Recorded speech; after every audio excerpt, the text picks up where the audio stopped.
Halo semua, ini Dana, so welcome back to my YouTube channel. Jadi hari ini aku mau ngobrol-ngobrol santai aja tentang pengalaman saat aku koas. Jadi sebenarnya sih tujuan aku bikin video ini karena pertama aku gabut di rumah.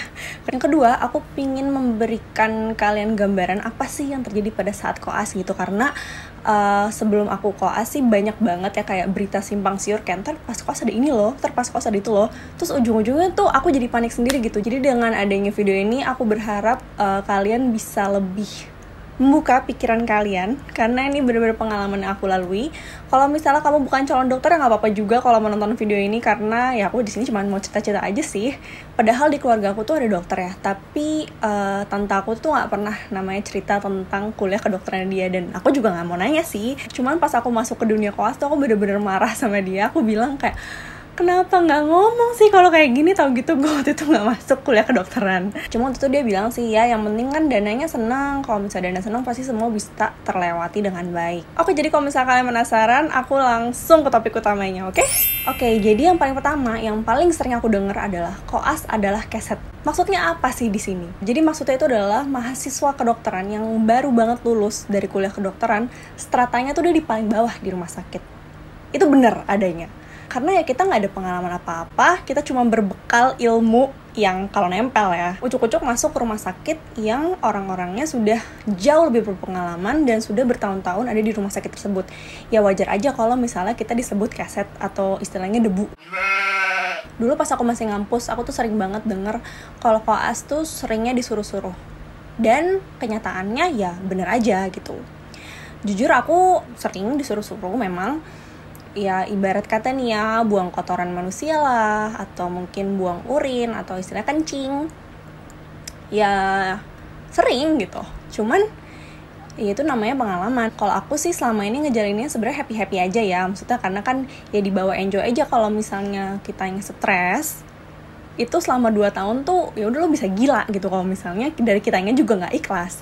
Jadi saran aku sih kalau misalnya kamu mau koas yang lancar-lancar aja, ya udah kamu ikhlasin aja diri kamu gitu. Bisa ditanya apakah dunia koas itu bisa bikin stres? Bisa banget gitu karena ya bayangin aja selama 2 tahun itu kita harus masuk ke bagian yang berbeda-beda. Misalnya nih stase minor itu kan cuma 5 minggu. Nah dalam 5 minggu itu kamu sudah menemukan kenyamanan di stase tersebut.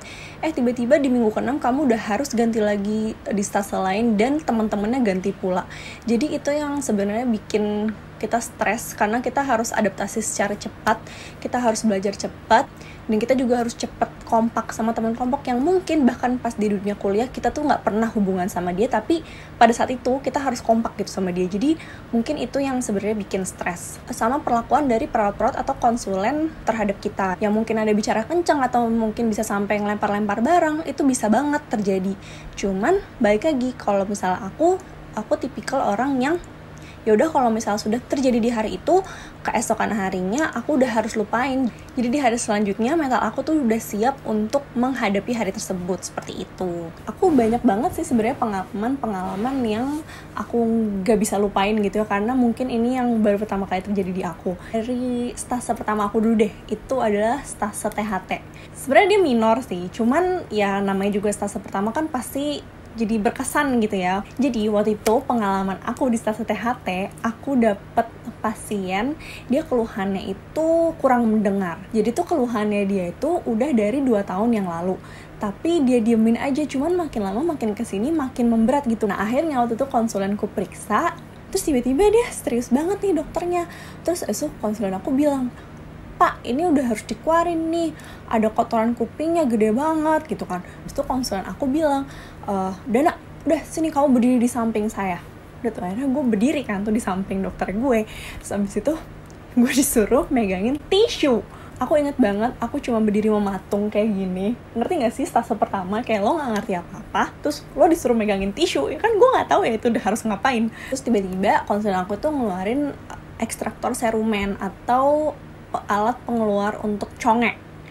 Nah terus abis itu udah tuh akhirnya kupingnya dikodek-kodek dan itu lama banget tuh, kayaknya sekitar 20 menitan ada deh. Waktu itu sih konsulen aku kayak, wah ini gede banget nih. Terus aku mikir dong, ya segede-gedenya conge segede apa sih? Dan kalian tau gak guys, itu segede gini. Asli segede ujung jempol gue. Terus tiba-tiba pas itu udah keluar, aku disuruh, "Dona, sini tangannya." Aku kayak gini kan. Terus akhirnya tuh congnya ditaruh ke tangan aku. Aku masih ingat banget teksturnya tuh padat, besar, terus anget, gede banget, dan aku bingung itu kenapa bisa keluar lewat lubang kuping yang sekecil itu. Aku juga gak ngerti sih gimana.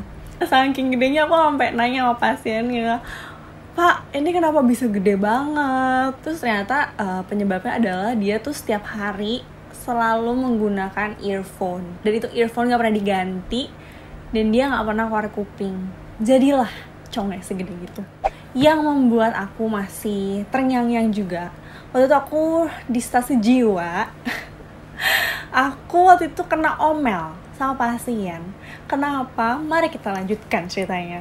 Jadi waktu itu aku kan ditempatin di rumah sakit jiwa yang ternyata gabung sama koas dari universitas lain. Nah, seingat aku di rumah sakit jiwa itu kan ada pembagian ruangannya kan. Kalau nggak salah tuh pembagian ruangan rumah sakit jiwa tuh dari yang akut sampai yang tenang. Nah, kita tuh koas nggak dibolehin masuk ke ruangan akut karena mungkin berbahaya kali ya. Jadi kita waktu itu dimasukinnya ke ruangan yang semi akut. Nah, waktu itu kita dimasukin ke sana, dikunci di sana selama kurang lebih 2,5 jam untuk mengobservasi pasien, berkomunikasi dengan pasien, ya pokoknya ini anamnesis apa segala macam. Udah, pokoknya selama 2,5 jam itu tuh kita bareng-bareng berkomunikasi lah tuh sama pasien. Itu ceritanya aku di ruangan pasien cewek-cewek. Udah, kita ngobrol-ngobrol apa segala macam, make-up-an, karena kan mereka ternyata juga diperbolehkan untuk membawa makeup supaya mereka lebih fun gitu ya di dalam. Ada pasien, umurnya tuh kalau nggak salah kayak sekitar 27 tahunan gitu. Tinggi, agak gemuk, pakai lipstick merah, pakai eyeshadow warna biru. Aku ingat banget. Terus waktu itu dia tiba-tiba kayak nyamperin aku gitu kan. Terus dia bilang, "Kakak cantik deh, nah, namanya siapa?" Terus aku bilang, "Halo, aku Dana." Aku bilang gitu. "Kamu namanya siapa?" Aku lupa banget dia namanya siapa. Paling intinya waktu itu dia nanya-nanya gitu, "Gimana sih kuliah di Trisakti?" Omongannya sih masih lancar ya. Maksudnya kayak kita ngomong sama orang sehat gitu. 15 menit percakapan berlangsung. Terus tiba-tiba dia mendekat, "Kok mata lo coklat?" Sambil mukanya tuh mimiknya marah gitu, kayak gak suka. Terus aku bilang, "Emang kenapa?" Dia bilang, "Ih, kok pakai soft lens ya?" Terus aku bilang, "Iya, emang kenapa? Aku soalnya ada minus," aku bilang gitu kan. Kalau nggak pakai soft lens aku nggak bisa lihat dong. Berusaha cheerful karena aku udah takut sebenarnya di situ. Karena namanya orang dengan gangguan jiwa, kita nggak tahu ntar tiba-tiba dia bisa mukul lah atau gimana. Maka kok di dalam bilik pasien tuh aturan mainnya udah kita ikutin alur si pasiennya aja gitu supaya kita aman-aman aja. Nah, aku takut banget tuh tiba-tiba dia kayak gitu, nunjuk-nunjuk aku dari jauh. Pokoknya bilang aku norak gara-gara aku pakai soft lens warna coklat. Guys, hello. Habis itu akhirnya untung banget waktunya udah habis, langsung lah dibuka pintunya sama si kakak perawatnya. Aku langsung ngibrit keluar. Aku masih ngintip orang itu dari jauh. Terus dia masih kayak, "Ih, norak banget nih, pakai soft lens warna coklat kayak gitu. Tau gak sih, itu kampungan. Oh, tuh kampungan. Itu norak banget, masih ngomongin aku guys. Dia masih ngomongin soft lens aku. Ya ampun. Jadi kalau misalnya kamu punya haters yang suka ngejulitin penampilan kamu, hati-hati guys, jangan-jangan dia tuh ODGJ. Oke, selanjutnya Stase Objin. Pasti semua orang punya kenangan tersendiri ya di Stase Objin ya. Nah, aku inget banget itu adalah pengalaman pertama aku untuk menolong persalinan. Sebenarnya aku udah pernah sih ngeliat persalinan sebelumnya, cuman waktu itu kan aku cuma observasi doang ya. Aku nggak turun langsung, jadi ya excited banget gitu waktu itu pengen nyobain gitu kan. Udah tuh, gue udah siap tuh dengan masker gue, habis itu dengan handskun gue, apron apa segala macam. Ini muka aku, ini si kemaluan ibunya gitu. Aku udah steril kan tangannya. Aku arahin ibunya untuk mengejan. "Ayo bu, ngejen ya bu, tarik nafas. Keluarin bu, ngejen bu." Nah, waktu itu aku disupervisi sama bidannya. Jadi bidannya sambil bantu komando, aku juga sambil ngomong gitu kan.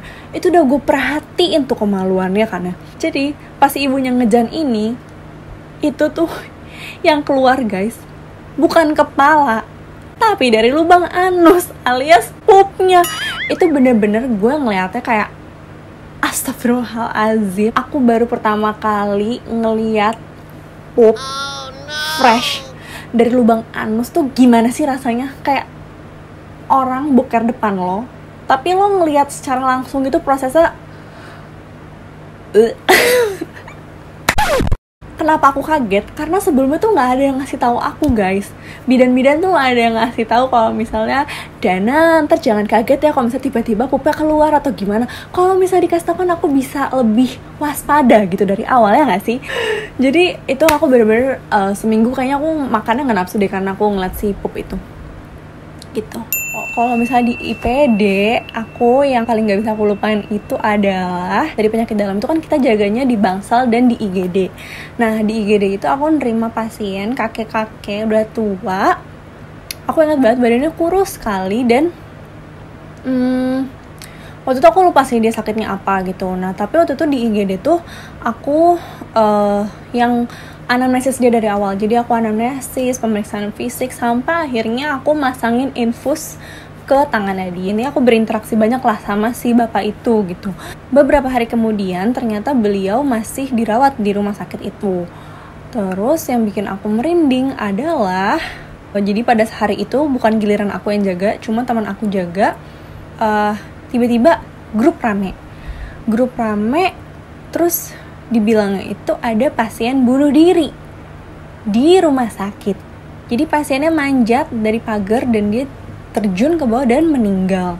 Dan ternyata pas aku lihat, ternyata pasiennya itu adalah si bapak itu. Aku masih kebayang banget mukanya, ingat suaranya. Aku tanya kabarnya dia gimana, baik-baik aja, dibilang kayak gitu. Aku shock aja sih, ternyata tiba-tiba dia bunuh diri gitu kan. Gak ada yang tahu gitu, gak ada yang nyangka. Terus waktu itu juga katanya sih perawatnya juga sempat ngelihat ada yang jalan-jalan gitu deh intinya sebelum si bapak itu bunuh diri. Jadi mungkin kerasukan apa gimana aku kurang tahu juga. Aku waktu itu nggak bisa tidur karena kepikiran terus gitu waktu itu. Oke, selanjutnya mungkin pelecehan seksual. Ada nggak ya? Pas sebelum koas, aku kayak percaya nggak percaya gitu sih, kayak masa sih? Ya namanya juga cita-cita orang gitu. Aku nggak percaya karena aku nggak ngalamin sendiri. Dan akhirnya pada saat aku koas, aku bisa melihat dengan kedua mataku sendiri dan bahkan aku mengalaminya. Ya sebenarnya pelecehan seksual itu kan nggak harus yang berhubungan intim ya, bisa dengan pelecehan seksual verbal maupun yang hanya dengan sentuhan itu juga menurut aku pelecehan seksual gitu. Waktu itu ceritanya adalah di stase ini aku waktu itu di poli. Nah konselor aku nih cowok, ya iyalah cowok masa cewek gitu kan. Jadi waktu itu posisinya adalah jadi kan ruangan praktek tuh. Ini dokternya, ini mejanya, pasiennya duduk di depannya kan. Aku duduk di samping dokternya menghadap ke tembok sebelah sini. Ngapain aku ngadep ke tembok? Aku nulis resep, nulis anamnesis segala macam karena komputernya ada di situ gitu. Jadi istilahnya aku di sini, guys, aku di sini. Nah, dokternya ngadep ke sini berhadapan sama pasien seperti itu. Dan si konsulen ini tuh emang centil gitu. Banyak yang bilang kayak dia kan centil, cuman ya udah aku kan karena aku nggak ngalamin langsung, jadi aku kayak udahlah bismillah aja, mau gimana, emang waktu itu gilirannya aku masuk ke poli beliau gitu kan. Udah ada waktu itu aku ngetik terus aku tuh risih banget. Setiap aku ngetik tuh dia selalu nengok ke aku dan dia kayak ini bahu aku, kepala dia tuh di sini gitu, kayak dia pengen deket-deket gitu. Aku geli banget. Jadi setiap kali dia kayak gitu aku selalu agak miring ke sini sedikit gitu. Pokoknya intinya setiap kali itu dia kayak udah Dana, udah diketiknya, ini kasihnya ini ya, dosisnya sekian. Baik sih, baik banget. Terus habis itu pas udah abis pasiennya waktu itu, bukan abis sih, maksudnya kayak pasiennya kosong dulu sebentar, terus susternya keluar. Tuh aku di poli itu cuma berdua dia doang. Sebenarnya dia nanya, kamu pakai parfum apa sih? Gitu kan. Terus aku bilang, Victoria's Secret dokter, aku bilang gitu. Ya emang waktu itu aku pakai parfum yang apa sih judulnya aku lupa, ntar aku cantumin gambarnya di sini. Pokoknya itu wanginya enak banget, manis, seger, pokoknya fresh gitu lah. Ya kalian tahu kan Victoria's Secret itu kan brand lingerie ya. Terus tiba-tiba dia bilang, aduh kalau ngebayangin kamu di dalam lingerie aku jadi gawat deh. dia ngomong kayak gitu. Ya terus aku cuman kayak terus aku langsung berusaha ngalihin ke topik lain. Dia cuman ngejawab pertanyaan aku sekali, dan dia kayak balik lagi ke topik yang tidak senonoh itu. Terus dia bilang, kamu umurnya berapa Dan? Terus aku bilang 25 dokter gitu kan. Kenapa dok gitu kan. Terus kata dia, 25 tahun belum nikah ya? Masa sih? 25 tahun itunya cuma dipakai buat pipis doang ya? Sayang banget. Dia ngomong kayak gitu guys.